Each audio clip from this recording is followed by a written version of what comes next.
বড় মূল্য চোকাতে হবে। উত্তর কোরিয়ার আকাশসীমায় ড্রোন নজরে আসতেই দক্ষিণ কোরিয়াকে হুঁশিয়ারি দিলেন প্রশাসন কিম জং। উত্তেজনার আকাশে ড্রোন যুদ্ধ শুরু। একদিকে দক্ষিণ কোরিয়ার ড্রোন, অন্যদিকে উত্তর কোরিয়ার তীব্র হুঁশিয়ারি। সীমান্তে উত্তাপ বৃদ্ধি হলো কয়েক গুণ। পিয়ংইয়ং বলছে বারবার হলে বড় মূল্য চোকাতে হবে। সীমান্তে উত্তেজনার নতুন অধ্যায়। কিম জং এর হুঁশিয়ারি দিয়ে সোলকে সরাসরি চ্যালেঞ্জ ছুড়ে দিলেন তিনি। পিয়ংইয়ং এর সার্বভৌমত্বে হস্তক্ষেপ মেনে নেওয়া হবে না। সোল পিয়ংইয়ং সীমান্তে ড্রোন নিয়ে উত্তেজনা, তাই সামরিক ও কূটনৈতিক চোখ রাখছে বিশ্ব। ড্রোন ধ্বংসের পর কিমের হুঁশিয়ারিতে দক্ষিণ কোরিয়া বলছে, আমরা ব্যবহার করি না এমন ড্রোন। তাহলে এই ড্রোন পাঠালো কে? পেছন থেকে বড় খেলাটা কে খেলছে? দেখুন, উত্তর কোরিয়া এবং দক্ষিণ কোরিয়ার মধ্যে সীমান্ত উত্তেজনা নতুন করে তীব্র রূপ নিচ্ছে। সম্প্রতি পিয়ংইয়ং এর পক্ষ থেকে অভিযোগ করা হয়েছে যে দক্ষিণ কোরিয়ার একটি ড্রোন তাদের আকাশসীমায় ঢুকে পড়েছে। এই ঘটনায় উত্তর কোরিয়া হুঁশিয়ারি দিয়েছে যে যদি সার্বভৌমত্বে আঘাত করার চেষ্টা করা হয় তাহলে দক্ষিণ কোরিয়াকে বড় মূল্য চোকাতে হবে। এই অভিজ্ঞতাকে কেন্দ্র করে দুই দেশের মধ্যে নতুন করে উত্তেজনা আবহ সৃষ্টি হয়েছে। উত্তর কোরিয়ার সেনা একটি বিবৃতি প্রকাশ করে জানায়, সীমান্ত লাগোয়া একটি শহরের আকাশে দক্ষিণ কোরিয়ার ড্রোন উড়তে দেখা গেছে। তাদের তৎপরতায় সেনারা ড্রোনটিকে গুলি করে নামিয়েছে। সেনা দাবি করেছে যে ড্রোনটিতে দুটি ক্যামেরা লাগানো ছিল এবং সম্ভবত নজরদারি বা গুপ্তচর বৃত্তির জন্য ব্যবহার করা হচ্ছিল।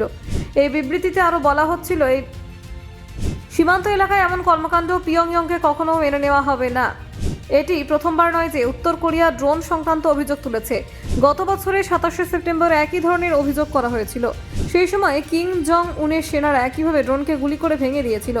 এই ধরনের ঘটনায় দুই দেশের মধ্যে উত্তেজনা সৃষ্টি এবং সীমান্ত এলাকায় নিরাপত্তা ক্রমশই পরিস্থিতিটাকে জটিল করে তুলছে।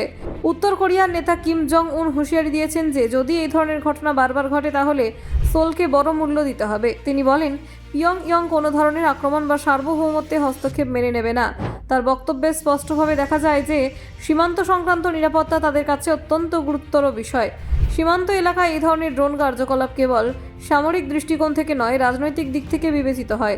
ড্রোনের মাধ্যমে নজরদারি বা তথ্য সংগ্রহের চেষ্টা সীমান্তে সংক্রান্ত সমঝোতাকে অচল করে দিতে পারে। এই কারণে উত্তর কোরিয়ার প্রতিক্রিয়া সর্বদা প্রবল। দক্ষিণ কোরিয়ার পক্ষ থেকে এই অভিযোগ অস্বীকার করা হয়েছে। তারা জানিয়েছে যে যে ধরনের ড্রোনের কথা বলা হচ্ছে সেই ধরনের ড্রোন ব্যবহার করে না দক্ষিণ কোরিয়ার সেনাবাহিনী। তবে সীমান্ত এলাকায় নজরদারি এবং নিরাপত্তা নিশ্চিত করার জন্য বিষয়টি খতিয়ে দেখা হচ্ছে। সীমান্ত লাগোয়া এলাকায় ড্রোন বা অন্যান্য যানবাহন দ্বারা নাগরিকদের ঝুঁকি সৃষ্টি করা হলে তা নিয়ে দক্ষিণ কোরিয়া ব্যবস্থা নিতে পারে।